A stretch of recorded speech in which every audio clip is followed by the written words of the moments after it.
By the late 2000s, life in Syria still appeared normal from the outside. People went to work, children played in the streets, and bakeries continued to produce bread every morning. But beneath that surface, something was slowly breaking. Between 2006 and 2010, a severe drought hit large parts of the country. The land dried out, crops failed, livestock died. Hundreds of thousands of people who depended on farming were forced to leave their homes. They moved toward the cities. But the cities were not ready. Jobs were scarce. Housing was limited. Living conditions became increasingly difficult. The outskirts of major cities filled rapidly. As the population grew, access to basic needs became harder, especially water and bread. In some neighborhoods, people began lining up early in the morning just to collect water. Holding plastic containers, they waited for hours, and many times, the water ran out before their turn came. Bread became another daily struggle. Long lines formed outside bakeries. People waited for hours, only to return home with nothing. Over time, this became normal. No one spoke loudly about it, but everyone felt the same thing. Something wasn't right. At the same time, the political system remained unchanged. It was tightly controlled. Criticism was risky. Most people avoided speaking openly about their frustrations, so the pressure continued, quietly. Until 2011. That year, something unexpected happened across the region. Protests began in Tunisia, then spread to Egypt. People took to the streets, and in some places, governments fell. These events were closely watched in Syria. For the first time, some people began to think, maybe change is possible here too?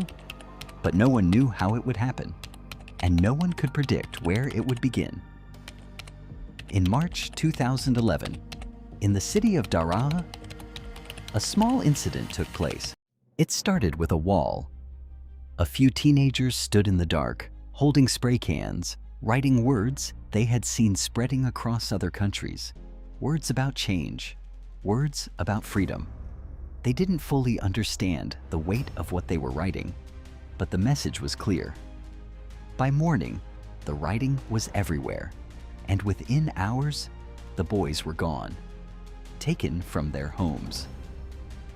No explanation, no warning, just silence. Their families went to the authorities, expecting answers. At first, they believed this would end quickly. A mistake, a warning, a few days at most. But that didn't happen. They were turned away, again and again. What began as concern slowly turned into anger, and that anger began to spread. At first, it moved quietly, through conversations, through phone calls, through whispers between neighbors. People started gathering in small groups, not to protest, not yet, just to ask questions. They stood in the streets, uncertain, watching each other, waiting for someone to speak first. Then someone did. A voice rose above the others, then another. Soon, more people joined. Some came for the boys. Others came because of everything they had been carrying for years. The rising prices, the lack of jobs, the long lines for water, the endless waiting. Things that had been endured in silence. Until now. The crowd grew larger. Voices became louder. Hands were raised. Slogans began to form. But there was still hesitation. A sense that this could still stop. That it might fade away like everything else. Then the security forces arrived. They formed a line, watching, waiting. The crowd didn't move. The voices didn't stop. And then, everything changed. Gunfire. For a moment, no one understood. Some thought it was a warning, until people began to fall. Panic spread instantly. The crowd broke apart. People ran in every direction, shouting, screaming. The sound echoed through the streets. And in that moment, something irreversible happened. Because once fear turns into anger, and once blood is spilled, it doesn't stay in one place. What began in Daraa was no longer contained. And it was only the beginning. What started in Daraa did not stay in Daraa. News of the protests spread quickly, from one city to another, from one street to the next. At first, it was just gatherings, people standing together, talking, watching. Then more voices joined. In different cities, people began to step outside. Not all at once, not organized.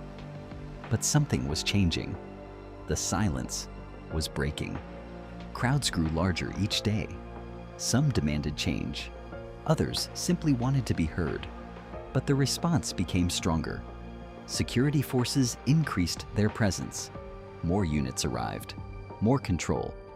What had once been police now looked different, heavier, more prepared.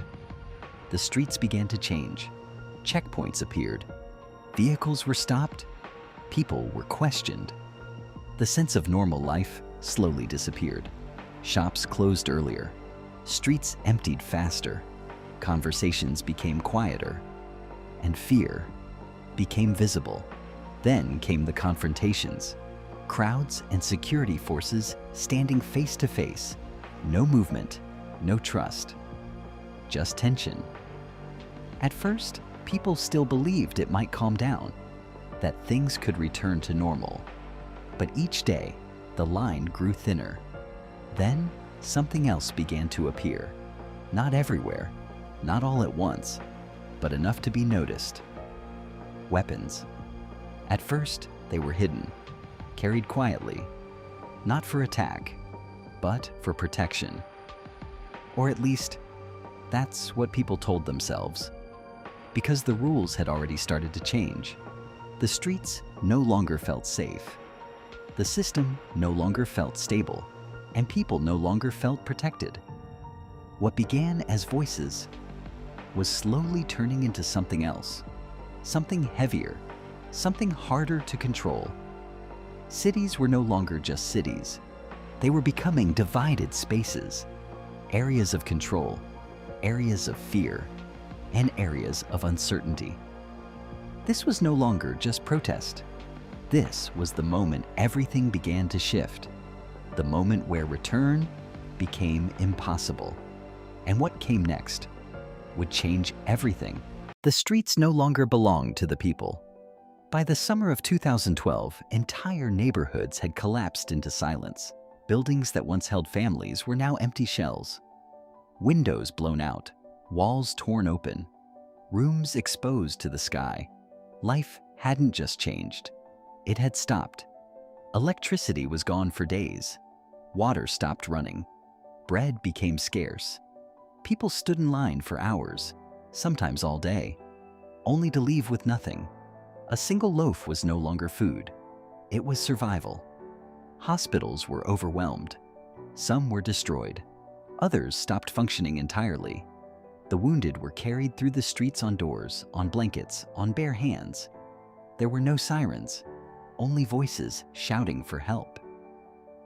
At night, the city disappeared. No lights, no movement, only darkness, broken by distant flashes in the sky. And the sound, low, constant, getting closer. Families stopped sleeping in beds. They moved into basements, hallways, corners of rooms, anywhere that felt slightly safer. Children changed the fastest. They stopped asking questions. They stopped crying loudly. One boy covered his own mouth when he heard a noise outside. No one had told him to do that. He had learned. That silence could keep you alive. And then, people began to leave. At first, a few families. They left quietly, quickly. One bag, a few clothes, documents. Everything else stayed behind. Doors were not locked. Because they believed they would come back. They were wrong. More families followed, Entire streets emptied. Shops closed and never reopened. Schools stood still, waiting for children who would never return. Leaving was no longer a choice. It was survival. No one knew where they were going. No one knew what was waiting for them. But staying was no longer possible. So they stepped outside and walked away from everything, not knowing if they would ever see it again. This was not the end. This was the beginning of the journey.